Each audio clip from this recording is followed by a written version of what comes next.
Now, fans that either sold their tickets or whatever, all of a sudden an emphasis is starting to get thrown onto the tickets where people believe she will be playing.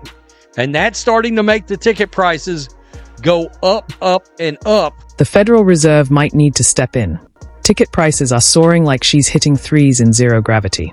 Viewership is shattering records. Fans are practically auctioning off organs for courtside seats. What kind of magic is this? Is she LeBron, Steph, and Taylor Swift rolled into one? All this frenzy, ignited by Caitlin Clark's electrifying return from injury. Ticket sales are down 70% in many places. The Fever played the Mystics 2 nights ago. The cheapest ticket before her injury was announced was $41, okay? The cheapest one. After her injury was announced and people knew that she wasn't going to be playing, the lowest ticket price dropped to $3. This is the Caitlin Clark effect. The WNBA doesn't quite realize what they have in Caitlin Clark. She is the absolute golden goose, the golden ticket. She is the pot of gold at the end of the rainbow. They must protect her at all. Caitlin Clark isn't just dribbling basketballs. She's dribbling bank accounts, media narratives, and egos. And the WNBA? It's getting posterized in real time without even realizing it. Let's be honest. There's before Caitlin Clark and after Caitlin Clark. Before her, ticket prices were chilling courtside. After her, they are dunking straight through your wallet and into the luxury tax bracket. I hate the player, hate the game she got, because she's really talented, especially for being Palangi, She's like the Stephen Curry of WNBA with the threes and stuff. Like, proven fact is, they had a game on June 7th scheduled, it was going to be Angel Reese's team, which she plays for Chicago, and then for Caitlin Clark's team. They were supposed to go up there playing Chicago on June 7th. First, the ticket sales were at $76 a ticket. Then after they found out Caitlin Clark's not playing that game, she got injured, sales dropped to $25. But what's really heating up is the meltdown energy from a few WNBA vets who must have skipped the part of the script that says, bigger audience equals more money equals maybe take a deep breath. The Caitlin Clark effect isn't just about her dropping 30. It's a whole atmospheric shift. It's everywhere, like oxygen in the arena. Even when she's not on the floor, the numbers surge, merch flies, TV ratings climb, and security starts sweating because the crowd's acting like Taylor Swift just pulled up to an NFL sideline. Ticket sales are down 70% in many places. The Fever played the Mystics 2 nights ago. The cheapest ticket before her injury was announced was $41, okay? The cheapest one. After her injury was announced and people knew that she wasn't going to be playing, the lowest ticket price dropped to $3. This is the Caitlin Clark effect. The WNBA doesn't quite realize what they have in Caitlin Clark. She is the absolute golden goose, the golden ticket. She is the pot of gold at the end of the rainbow. They must protect her at all costs. You can argue all you want if she's the best player in the league, but you absolutely cannot argue if she's the most important, because she is. She is more valuable than all the other players combined, and that is just a... And here's the kicker. Some WNBA players look like they'd rather defend a fast break barefoot than admit what's really happening. You'd think the league would roll out a red carpet for someone single-handedly pulling the entire organization into the national spotlight, like a point guard on a mission from ESPN. But nope. Some players are acting like Caitlin Clark showed up, stole their lunch money, and snatched their endorsement deals on the way out. Now suffering a major injury is Caitlin Clark is going to be out for 2 weeks with a quad injury. And the reason we're bringing this up specifically is the Clarkomics effect to this. Obviously, players miss time all the time, but the Sky and the Fever were supposed to play in Chicago in about a week on June 7th. The opening ticket price was $86 because you have the Angel Reese vs. Caitlin Clark showdown that is now box office. Yeah, those tickets are now down to $25. Down to $25 after the injury announcement.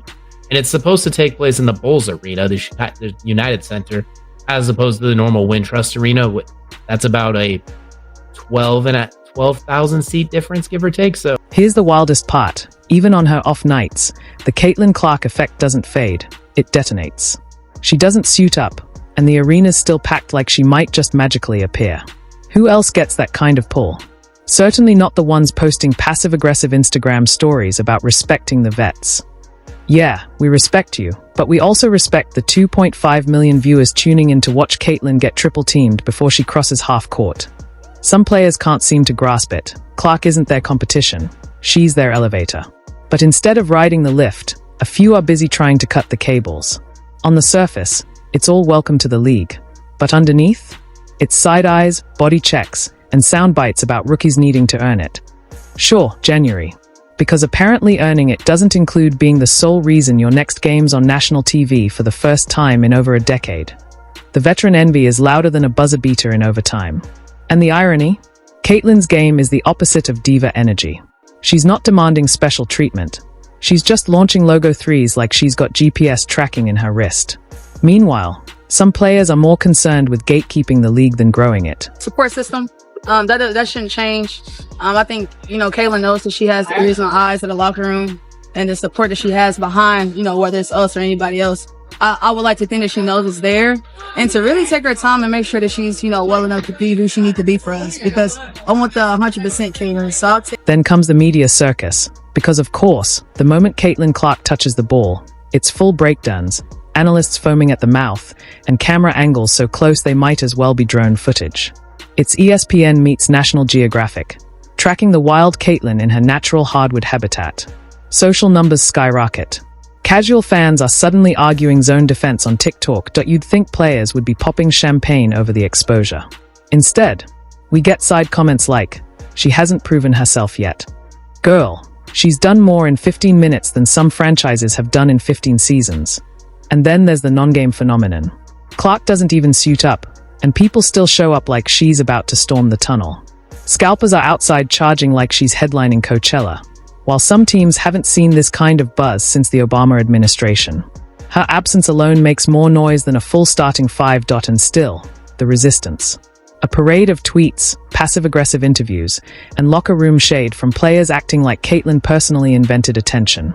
She's just a rookie, sure, but she's also a rookie filling more seats than your last 3 playoff runs combined. She's human after all, Dan. She's going to be out for at least a couple of weeks, it appears. Yeah, what's interesting about Caitlyn Clark? Remember last year, she played in the Final Four. Right after that, she went immediately to the WNBA. Draft came, season started, and, didn't miss a beat. And all of a sudden, she got a little rest and comes back, gets a little banged up. I heard you talking about it earlier, and it's going to be fascinating to me, Ricky. I've been to Fever games, and the one thing you notice, and this is more so than even when Peyton Manning was the quarterback of The cognitive dissonance is wild. Yes, we get it. The WNBA has always had stars. Diana Taurasi could probably elbow a brick wall and the wall would apologize. But Caitlyn Clark brings something different. She's got cultural velocity, the kind you can't teach, coach, or replicate. The kind Serena had.